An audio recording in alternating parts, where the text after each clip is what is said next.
Hello, above average people. Welcome to episode 1 of the Average Joe No More podcast. My name is Joe Scharnweber, and this week I'm interviewing Jim Simcoe. Jim is a business and lifestyle coach, public speaker, and best-selling author. Jim has been featured on ESPN Radio, NBC, San Diego Magazine, and the CW. Jim helps individuals discover their inner hero and create lives of meaning, of purpose, and fulfillment. Jim's book, Hero Up, and the Hero Up Summit personally helped me break down barriers in my life, helped me release my inner hero, and even led me to quit my job to run my wedding DJ business full-time. If you enjoyed today's episode, please take a screenshot and send it to Jim at I am Jim Simcoe, that's SIMCOE, or take a screenshot and send it to me on my Instagram at Average Joe No More. I'll check back in at the end of the episode, but for now, enjoy my conversation with Jim Simcoe.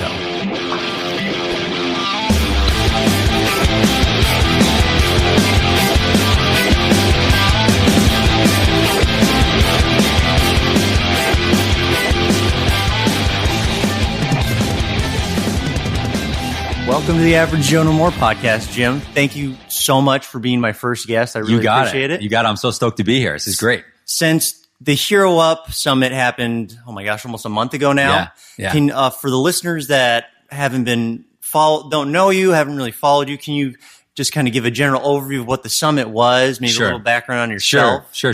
Yeah. So I started the summit, like I told you guys during the retreat, I started it because I wanted to go to a personal development retreat or start one that I wanted to go to. And I saw a lot of them that were out there and they didn't combine the physical aspects of what I think you can learn doing physical stuff with the mental and the heart stuff. So we put those together, and I always like to say it's kind of like Breakfast Club meets Spartan Race. Absolutely. And it's been a long journey for me to create it. It's been a couple of years putting it together. Finally did it, like you said, about a month ago, and really enjoyed it. How did you find yourself in the personal development space? I think you sold real estate at one time beforehand, right? Yeah. So I sold real estate for a long time, and just through my own personal journey of everything I went through in my childhood, I got to a point where I really wanted to work on myself and my marriage. And once I became a father, I was like, look, I need to be a better dad for the examples, to be a better example for my daughters. Absolutely. And that's kind of when I really dove into it. And what I really found was like, I didn't see anyone really doing it the way I wanted to do it. There were a lot of guys who were like, hey, walk on fire. Follow me. I'm the guru. Foo-foo. Yeah. Which for some people is fantastic, but for me, I was like, look, I think everyone is a hero, and you have that inside you, and it's my job and it's my goal to be your guide to help you bring it out. Yeah. Like I'm not the hero on the mountain that you need to follow, because the hero on the mountain that you need to follow is you. It's you. Absolutely. I'm just the one showing you, saying, hey man, the mountain's over there. Yeah. Climb that one. Yeah, absolutely. From reading your book, so your book, for those of you who aren't aware, is called Hero Up, and that's one of the things that really, really drew me to it, because it forces you to put a lot of the decisions and choice on yourself instead of other people. Right. Can you just go dig a little deeper into the whole idea of heroing up? I like the whole general, you're on the mountain, you're your own hero, but what does that actually mean? What does it actually mean? The lamest person. Yeah. So my thing, you brought it up, but it's basically that when you are the hero of your own life, that comes with tremendous power, but it also comes with tremendous responsibility. So it's kind of like the Spider-Man thing, right? Like you're this strong, so you have all this power, but you also have a responsibility. And I feel like you have a responsibility to your own legacy, to your family, and to your beliefs, and to who you want to be as a man or as a woman. And that's what I really am focused on helping people bring that out of themselves. Yeah. Again, I don't think it's something that I teach you to instill in you. You already have it. It's just uncovering it. Yeah, you already know it. Like we all know it. And I'm a big believer that there are people you should look up to in your lives, but you shouldn't follow them blindly. And so many people in this space want to be the hero and want to have minions who follow them blindly. Yeah, absolutely. And I'm not that guy. Yeah. I don't think you should do that. Yeah. You shouldn't follow me blindly or anybody blindly, because you're the hero of your own life. You're the one making the choices. Absolutely. Do you think in maybe 2018, next year, you'll be doing more Hero Up summits? Yeah. Is it going to be pretty similar, a little different flavor? What are you thinking? We're going to do probably at least 3 or 4 more summits like this. Okay. Because the response has been so strong. And really, one of the unintended things that has happened during this during this summit, what we're seeing afterwards is the bond that you and the other members have afterwards. Absolutely. And that's not something I was thinking was going to happen, quite honestly. Like, I wish I could say I was a genius and knew that was going to happen, but that's been one of the most beautiful things, is to see like you're still friends with the people who went, and you guys are actively reaching out to each other, even without me saying, hey, we should get together. Hold your hand. Absolutely. Yeah. And so that's really cool. So like, I'm looking at creating a whole community around this, where we do 3 or 4 summits a year, and then we do a bunch of smaller events as well, and really build this movement up, because I feel so strongly about it. I think that's wonderful. It was so interesting when there's a video that you guys put together for the summit afterwards, and I'll put a link to that in the video. But it was after the challenge that we did on the beach. Can you dig a little into that challenge? It was the physical aspect of the Hero Up. Right. So we put together a challenge with, as you know, 10 obstacles, and everything from climbing under a maze to climbing over it to running down the hill to touch a flag and back, putting a puzzle together blindfolded, doing some balancing work, and then also just doing some CrossFit exercises. But in each one of the challenges, we wanted to attack it and teach people from a perspective of like, okay, this is just a physical challenge, but here's a curveball. Here's a team building challenge, because you guys were working in partners with one another. And then we did different things where in the instructions, we moved things around and change things. And so some people got that, some people didn't get it. Toes, We specifically did stuff to you because you're so strong and so fast. We were making up rules on the fly for you to make you do more, just because you're trying to elicit a response. So you're trying to provide a stimulus that elicits a response from somebody. And what was interesting about it was to see how a group of very different people managed to get through the summit successfwhich in different ways. Very different ways. Yeah. Somebody like you, huge smile on your face. You kind of were like, okay, I got to do it. You were super zenned out, which is what I love about you. One of the things I love about you, super zenned out. And you're like, look, I just got to do it. Yeah. And you don't question it. Yeah, absolutely. Other people get frustrated, but they're like, screw it, I'm just going to do it because I have to do it. And they use their anger to get them through. Yeah. So it's just really interesting to see those things, especially when you're throwing curveballs in. I'll tell you what, as you kind of said, the whole Hero Up Summit was combining that physical and kind of other normal retreat elements during there. And I thought the challenge is one of the things that really kind of glued everything together for me that weekend, was that it was just like, you can have somebody talk to you and tell you to do certain things or think certain ways, but it's when you actually have to put those things into practice, is when that really kind of takes to the second level. Right. But the thing I was going to say was, at the end when you shot this little promo vid, you had, I can't remember the gentleman's name, but he took interviews of everybody. Brian Mahoney. Brian, yes. Great guy. And he just asked a couple questions that you probably told him to ask everybody. Yeah. But one of the questions, kind of to bring back to your point about the making your friendships and stuff, is he asked, I can't remember exactly what the question was, but the answer that I had no idea, like I was even going to be asked these questions, kind of just came up, was just the fact I said that I met all these wonderful people that I could see them being in my circle forever and me being friends with them for the rest of my life, kind of deal. And it was something I kind of just said, and I didn't even realize I was saying it, but that definitely was one of the bigger parts of the Hero Up that really helped me and really kind of took it to the next level. Was definitely just, there's so many wonderful people. And it's just the fact that I have seen Rachel, for instance, who is the thing, probably 5 or 6 times since then, and it's just like the coolest thing ever. So I appreciate that. I'm glad to hear that. I mean, that to me makes it a successful summit for us, because again, you come into the weekend not knowing some of these people, but then you have a nice experience where 72 hours later, you can consider them some of your best friends. They know more about you than people maybe you've known for 20 years. So true. Right. And now you'll have that shared experience and that shared struggle. Like you and Joanna will have a shared experience of going through that challenge together and working together. You probably aren't going to get that in another aspect of your life. Yeah. And so for me, I'm focused on it. One of the things I'm focused on with it is like, I don't think you have to wait 2 years and go through a bunch of stuff to get to that level. Yeah. I think you can do it in a weekend. Yeah. And you can do it with people you don't know. And you guys bore it out. I mean, you guys are proof of it. Absolutely. Why do you think normal people, they never reach that level of connection with the other person? Honestly, because it's too easy not to. It's so easy. It's so easy. If I see you and I say, how you doing? And you say, fine, I'm good, right? There's no You could tell me really how you're feeling. Yeah. But you're probably not going to. Yeah. Right. Yeah. But when you're in a situation like that, where like people are being vulnerable and people are being challenged to take risks, it just allows for that deeper connection to happen. It's one of the reasons when we started the summit on Friday, one of the things at the end of the night, we did the lip sync concert, right? Absolutely. You guys all got in in costumes and came out and lip sync, I guess is the right word. Whatever it is. Close enough. One of the big reasons for doing that is to, again, get you out of your comfort zone. And when you see someone who you just met, singing "Baby Got Back" or "No Diggity" or whatever, like in a blonde wig, well, you look at them different, right? Yeah, now, absolutely. You have that shared experience. Absolutely. And so I think in our lives, we can create those experiences for each other. But to answer your question, I don't think we do it enough in our daily life because it's too easy not to. Do you think these sorts of retreats, or it's more opportunities to connect with people on a deeper level, do you think these will kind of increase as kind of the years go by? I think so. It's I hope so. Yeah, it's something, being from Iowa and moving out here, the whole like personal development, it's almost like a craze, it seems like, that as in San Diego and Southern California is something that really took me aback because I had like no idea, being from small town Iowa, that this was actually a thing. And it's mind opening to me. I know you're from the East Coast. Yeah. South of Boston. Yes. Go Pats. Go Pats.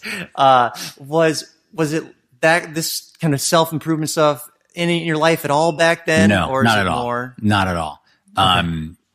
And you know this, but I'll tell that story really briefly. So when I was in middle school, I was sexually abused by my uncle for a number of years. And at that point, borderline suicidal. Like, I remember walking home from school and going to the bus station and really not caring at all if I got hit by a bus, literally by a bus. And I buried those emotions for a number of years. And then right before I got married, I went to a therapist and I worked through it all, but I did a lot of it on my own. But my point is that I spent probably 20 years in which I didn't deal with it, and that shaped a lot of my life during that time. And I had a lot of shame and I had a lot of regret. And so one of the reasons that I try to do this work is so that someone like you doesn't go through that, and someone can learn from my mistakes. So I'm trying to take something that was a pretty, horrible situation and make it less horrible, because if I can give that example to somebody else and you pick up one thing from my experience, then it's less horrible. Absolutely. What do you think about the people that say, or it seems more like when people have this kind of rebound where they go from kind of as I would call it, the average person, the zombie lifestyle, they almost have to hit this like bottom point where it's like they hit that and then they go up from it. Do you think everybody kind of has to have that like bottom point of their life, whatever relative that is to them, before they can go up and become kind of this brighter self? Not necessarily, because I look at your example, right? Yeah. So like when you first approached me about coming to the summit, I was blown away because I was like, here's this guy who seems to be killing it in his life. He's young. He's got a great girlfriend, great career going, the whole thing. And I don't think you were bottomed out, but I think you were at a point where you were seeking something. You weren't totally fulfilled.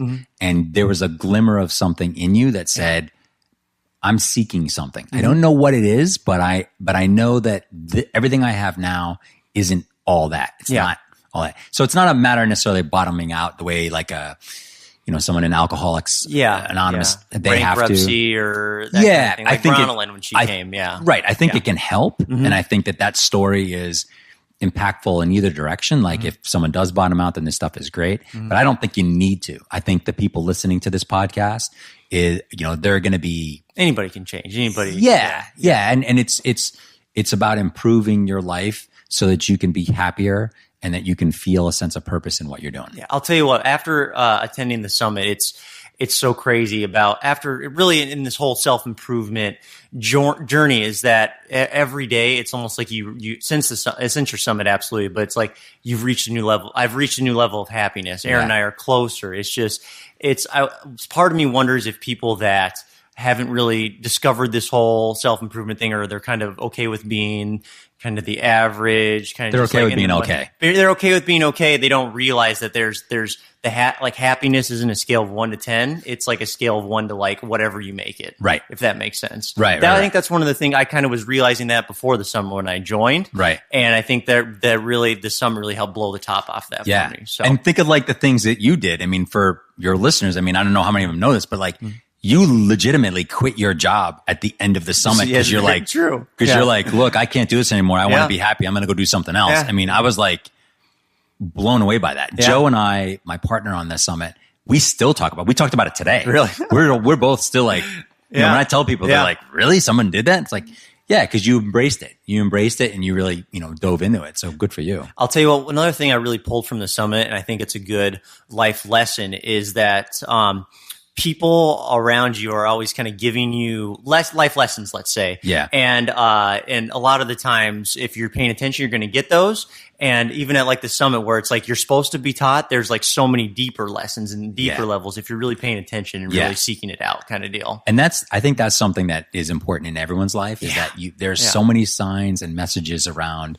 A lot of things are easier than you think, if you're awake, and I'll use the example of during the challenge on Saturday in challenge number 2, which was a really hard physical challenge. You remember, like, we gave you all cards, laminated cards that said, please read these instructions to complete this challenge. And it, had the things. And challenge 2 was 184 of air squats and burpees and bear crawls and push-ups. And at the bottom of each page was a waiver. And in that waiver, in the second to last line, it said, if you've read this far, you don't have to do any of this work and you can move on. And nobody got it. Nobody did. But it's a great example of, like, sometimes the answers are actually easier and closer than you think. They're, which I think is something that's really important. Absolutely. So, Jim, for people that are a little more concrete and really need certain steps to, let's say, reach their hero up, what would be things you would do, like in your everyday practice, that really help you to become your own hero? Yeah. If that makes sense. The first thing is, on a daily basis, what I always recommend people do is write in a journal. First thing in the morning, even if it's only a paragraph, a couple sentences. I've been doing that for a while. Just get some of your thoughts on paper. It's not so much that the thoughts are that important to put in a journal, but it's the fact of actually doing that starts to awaken your inner hero, right? Absolutely. So that's something big. It gets you a little bit more conscious of what's going on. I would do that. We also did an exercise where we wrote a personal manifesto. I think everybody should write that. And everybody should have that. Because you need to know, ask yourself the tough questions. What do you believe in? How do you choose to lead your life? What do you want more of in your life? What do you want less of in your life? All of those things. Those are the start. It comes really down to taking action and doing something. I don't care what it is. Maybe if someone is listening and they're, super reticent to personal development and they don't believe in it at all, okay, well, read one article online. Yeah. Listen to 2 more of Joe's podcasts. Yeah. Like, do something, take a small step and build on it. The things that have helped me is the journaling and the manifesto. So when I signed up for the summit and your email list and some other things, one of the things I got back, I can't remember what it was in, but it was a PDF about, I think maybe it was confidence, but one of the things in there that I've did at the summit and did before was you'd write down 100 of your accomplishments. Yes. Right? Can you highlight reel. Talk about that. I love that. Okay, good. I'm glad you like that. So highlight reel is basically you write down 100 of your top accomplishments. And if you're married or kids or have kids, it can't be like, oh, I had a kid or I got married, because those are easy to write down. Ones. Yeah. What that does, and one of the reasons I like it so much, and because one of the reasons I think it's so powerful, is like it's not a long exercise, but it forces you to look back at your life and really give yourself credit for things you've done. Moving from Iowa to San Diego, huge. Starting your own business, huge. Being in a band, huge. What happens when you do that, especially when you get to 100? And it could be stuff like, hey, in 8th grade, I was on the orange team for basketball and we beat the red team. Something you consider small now. Yeah, you would consider small. Yeah. But what it does is it shows your conscious brain that you have a history of success and that you have a history of accomplishment. Yeah. Because so often we're always focused on, oh, I didn't do this, or I need to do that. I got to get better at this. And we're our worst critics, right? Like negative self-talk is the killer for everybody. So when you do the highlight reel exercise, it forces you to think about your life differently. And then when you've got 100 things written down and you look at it, you're like, oh my God, like I'm actually I've done a lot. Yeah, absolutely. And maybe I'm not that old and I've done like a ton. Yeah. And you'll struggle with it. I mean, you saw people at the summit. You struggle with it for a little bit to get to that number. Yeah.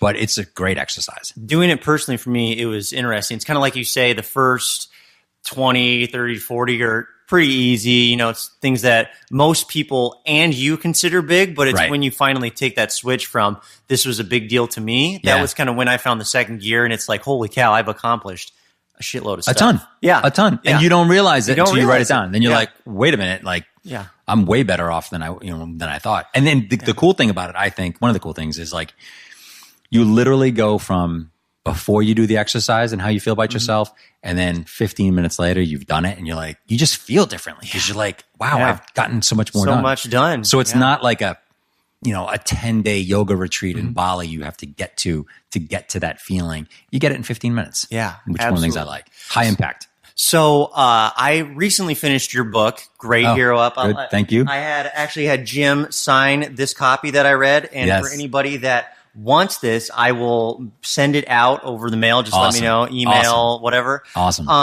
But one of the sections that really stood out to me was about friendships. Yes. And about you had a couple really interesting stories in your life about friends I don't want to say had to like burn, but more just like they don't really serve you in your life anymore. Can you talk a little about that? Yeah. Sure. So, I think the story you're thinking of is I had a very good friend from college.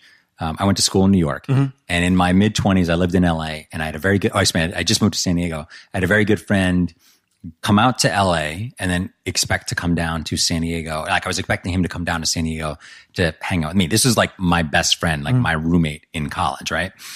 And so the whole weekend, I'm like, okay, when are you coming down? And he was with a couple of our other friends.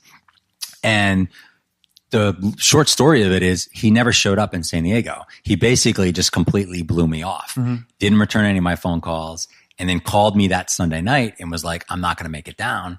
And we got in kind of a huge argument on the phone, which is, I think about it now, it just sounds dumb, but we got in a huge argument because I was really hurt. Yeah, and I was like, hey man, you're supposed to be my best friend. Like, and you've been 2 hours away. You live the other coast and you have not come down. Like, what is going on? Yeah.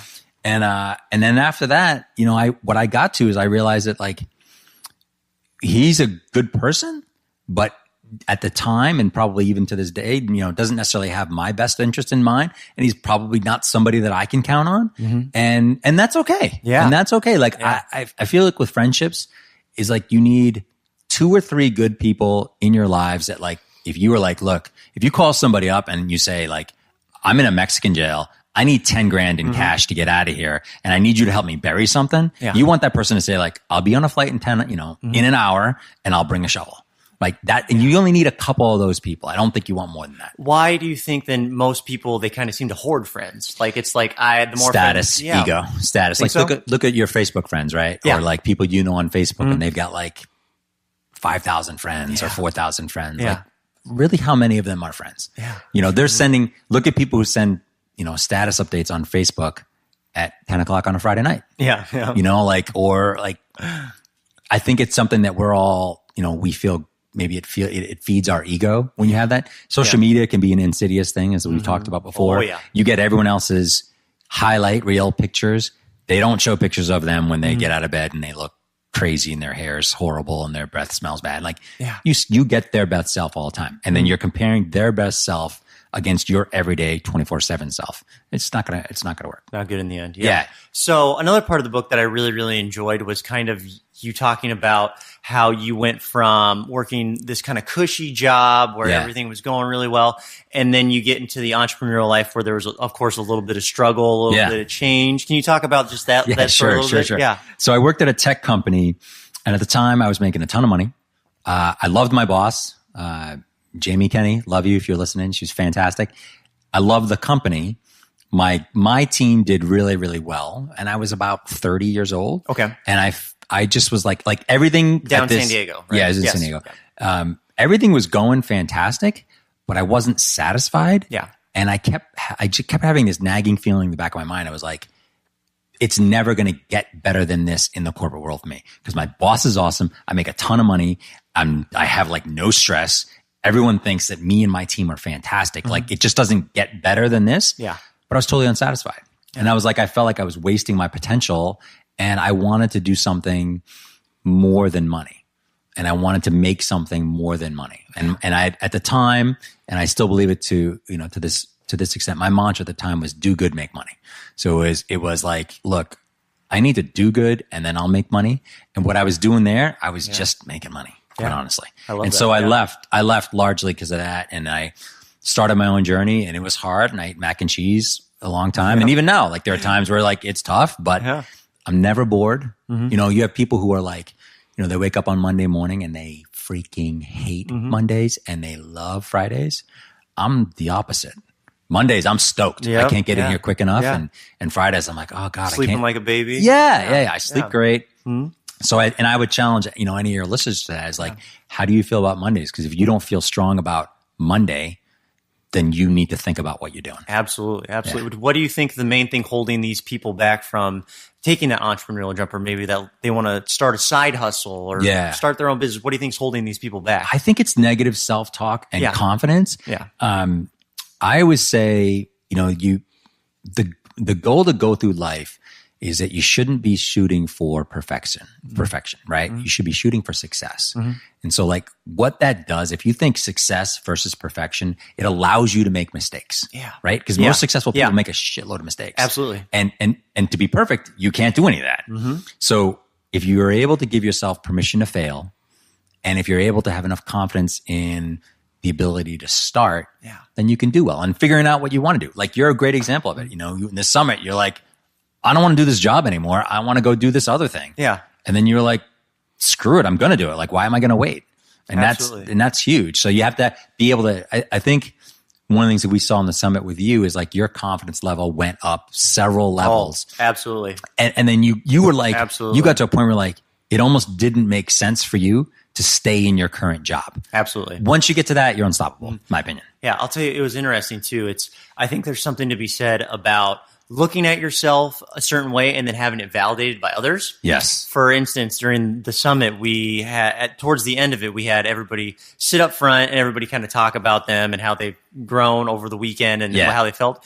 And might have been my favorite part. What you guys were saying was so good. But Joanna, one of the things she said was, "You're such a good speaker," and it's something that I have had in the back of my head forever. Like, I'm a pretty good speaker, but like as soon as she said it, it was like, I'm a good speaker. Yeah. It's like all of a sudden everything kind of locks in. And so that outside validation, even though it's, you should listen to yourself, of course, but that always helps to kind of lock it in. Yeah. When someone else says it, I think it's huge. Yeah. And it'll bring up stuff, that, people will say something about you and you're like, wow, I never realized that. I never really even thought about that. Yeah. And I thought that was one of the coolest parts of it, was hearing what everyone else was saying about each other. Back on your business, it made me think of I can't remember if it's a quote, but or something was over the weekend. But one of the things that really I took from it was, every failure is not a failure as you look at it, like kind of as like a learning experience. Yeah. Can you dive a little into that? Yeah. So I feel like in life, if you're not failing, you're not trying hard enough, right? And failure really, it's just kind of like feedback. I think somebody said that, like it's just feedback. Yeah, like, hey, this didn't work, so I'm going to go try doing this. And I can tell you, look, I've had businesses that have failed. I've had relationships that have failed. I've had careers that have failed. I mean, I've had surgeries. I mean, you name it, I've had it in terms of failure, but I'm happier today than I've ever been in my life. And part of that really, in all honesty, is going through those failures and getting through them.